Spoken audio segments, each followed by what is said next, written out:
Hey, before you watch this video, this is part 2.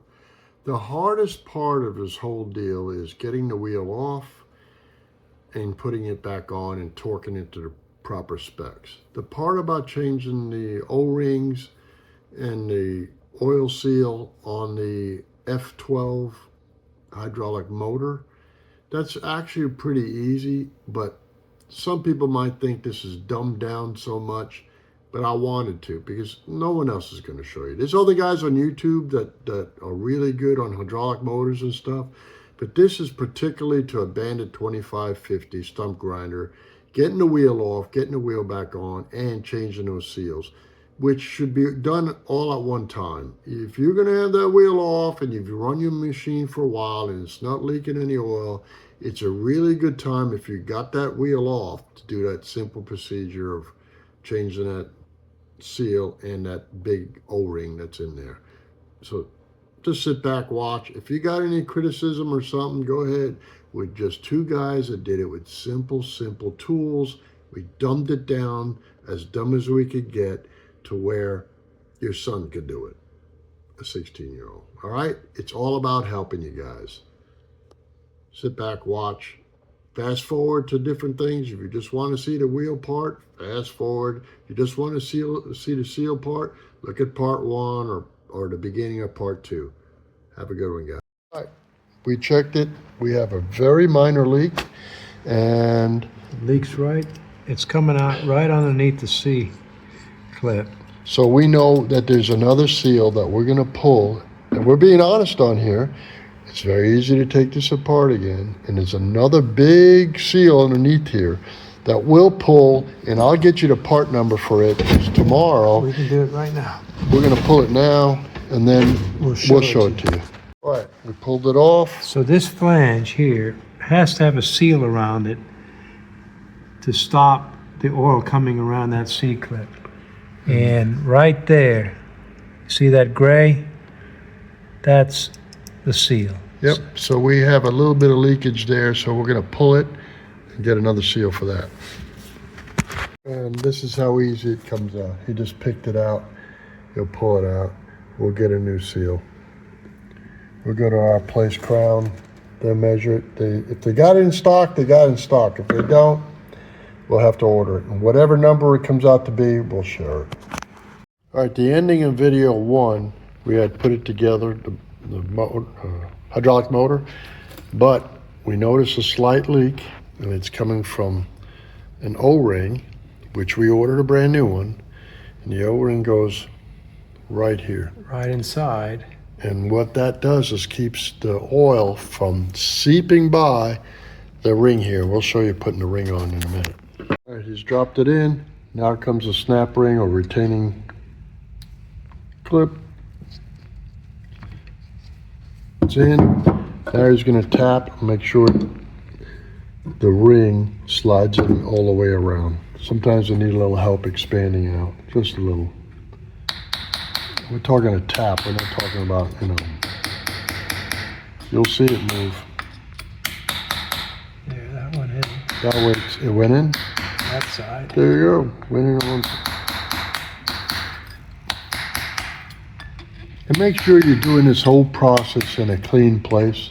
I mean, when we took this all apart and now it's going back together, before we put it together, we took all the tools off again, blew everything off, cleaned everything, and now it's going together nice and clean.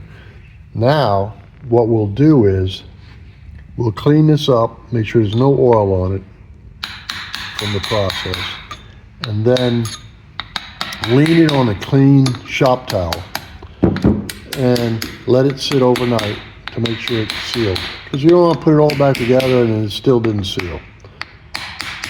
So we'll see when we're going to put it back in here. Make sure when you put that big O-ring on, you put the O-ring inside and then put the cover over. Don't put the O-ring on the back side of the cover. Put the O-ring down, that way it slides into its groove, and then slide the plate over. Seals are in. Now we're going to lay it here on its side for 24 hours. Make sure and check that there's, there would be anything laying right. God, what? God, it's terrible when your brother's here and there's ducks flying by every 5 minutes. God, what did you eat? Chicken salad. Chicken salad. Shit, I ain't eating that shit today. Anyway, so tomorrow morning we'll look at this and see if there's any wetness here from any oil or anything. It's we sprayed it all with brake clean.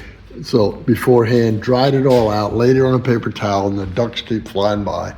So we'll see you tomorrow morning. Oh, when, and, what? My brother and I are opening up a new bar, so we welcome you to Oklahoma. It's going to be called Farts and Fire. Oh, Farts and Fire. Do I have to work there or just own it? No, we own it. Okay. All right. See you tomorrow morning. All right. The pump's there. It's dry. It's good. We're not going to put it on until tomorrow morning. But what we're doing now is we put the bolts back in, and I'll show you what we did. We cleaned everything off, and on this side, this ring, we took the ring off, which comes off by those bolts, you know, and then everything was cleaned. And then you can use a Scotch-Brite, but I used a gray fine Scotch-Brite. Right here. And I cleaned all the surfaces on the inside, And this too. all the way around there and all the way around the inside. So everything's clean. There is no oil at all on any of this, okay? No oil. And then he's gonna put this back in here, and then we'll be set up for tomorrow morning when we mount the pump back on the machine, then slide the wheel on. Then there's a torquing procedure. We will go step by step and show you that. So now he's just gonna tap that in and put it in. And there's a trick to that collar. Hold on.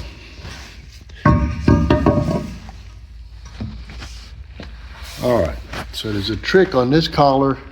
There is a smooth side, and then there's a smooth side. That smooth side goes on this side. Now he'll place, because this is gonna rest against that motor when it's inside the chassis. So now he'll just tap it in around and get it to sit in there. And then there's a collar that goes in from the other side. And that you'll see once we're mounting the wheel on. And that's the one that'll have a particular torquing sequence. All right, and don't use, we're using a loaded hammer. Use a loaded hammer or something rubber or a wooden block to get flat across it to hammer it in. Don't go slamming it with a regular hammer and marking up any of this. A block of wood across will work just fine too. All right, he's tapped it in. See, it's perfectly level across here. So now we wait for that motor by tomorrow morning to see if there's any leaks at all in the seals. We'll mount it in, and then we'll show you how that goes in. We're 3/4 of the way done, guys, and then he's ready to go. We may change all the pockets out. I'm not sure what we'll do. Yeah, we're going to change the pockets and put new teeth. New teeth, new pockets. Easy peasy. All right, there's the wheel. Remember we cleaned the collar, it had it out, tapped it back in, and we also cleaned out all the threads. Now we got to put the wheel on and then the locking collar. That's going to be the tricky part that a lot of people mess up on. All right, to put the wheel back on, we had put the bolts in around the ring to suck the ring up and line everything up perfect. Then to put it back on the shaft, take the bolts out, right there. The collar, right there, you put it in before you lift the wheel up. We put 2 of those small cap screws that hold them. You'll see them, there's 2. And we they're just loose there, so it just held it in place. And then we put a steel rod, so one guy could lift up with 2 arms. And we have 1, 2, 3 sets of pockets off. It slides right up here, boom, right onto the shaft. There it is, properly already pulled in. Now is the tricky part, which we'll show you, If you want the to torque put it on this specs. here, because you got to make sure that there's a slit in this collar, Yeah. and in the other one too. Both of them should match each other. In other words, don't put this slit down here if the one on the inside's up there. They have to be in the same. Right. There's a collar that's all the way in there already, and then this little collar slides over and the slit goes over the slit. Isn't it something? The slit goes over the slit. Anyway, so now we'll put the screws in, tighten them up lightly, and then we're going to tighten them up, torque them with a torque wrench to 7 foot-pounds first. He's going around at 7 foot-pounds right now with the torque wrench. That's a Harbor Freight torque wrench. The reason why we got the piece of wood in there is it actually helps hold the wheel perfectly straight for us, so nothing's wandering. And I have a wobble extension on here so that it can fit in these last ones. You heard the click? That's at 7. Once he finishes that, we'll go around it again. Now remember, alternating pattern. And see, I have that wobble head extension, that way it flexes in there a little bit. And he'll go all the way around it. We're at 13 foot-pounds.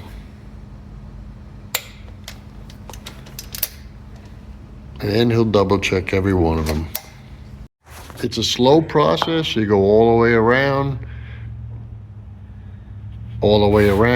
until finally your torque wrench, when you're moving, it goes click, click immediately. It's slow. Don't gorilla this, please, because those are small bolts and you'll break them. And a lot of guys have broke them from just putting them in with a 1/2-inch drive or using an impact or something like that. That's the most tedious process right there. Getting that collar back on and torqued right, and getting that collar out so you could pull the wheel. Otherwise than that, you know, I gotta tell you something. If you think when you go to a dealer, they may have a mechanic in there working on your machine that's never done this before. And I've had this happen. I've had guys working on them call me from a shop and says, hey, what was that you did? I mean, because, you know, granted, there's machines that I've never seen that they work on it. I got to call them. So you can do this. Nothing we did today was hard, right? I mean, everything was simple. Keep it simple, stupid. Even putting the seals in and stuff. It's just, when you're working on this pump here, like I said, you got to be very clean environment to do it, and just take your time. You know, it's cold, it's winter. If it's leaking, it's time to do it. And then now all we got to do is put this part on, and then we'll show it to you all done. Don't forget, he's putting in those short caps, and he's using right there Permatex anti-seize on them, because these will be the hardest son of biscuit eaters to get off. You have to heat them up like I told you in part 1. Then they come off with an impact. But easy peasy, we're down to the last few bolts here. All right, wheels done, ready to rock and roll. Got to put the top plate on it, but why am I going to show you that? It's only 2 bolts. You can do this, right? Anybody can do this. This takes time and just a few Harbor Freight tools. And remember, on the inside of that collar that we were working on, those are metric, right? Those were, I think, 6 millimeter metrics. Yeah.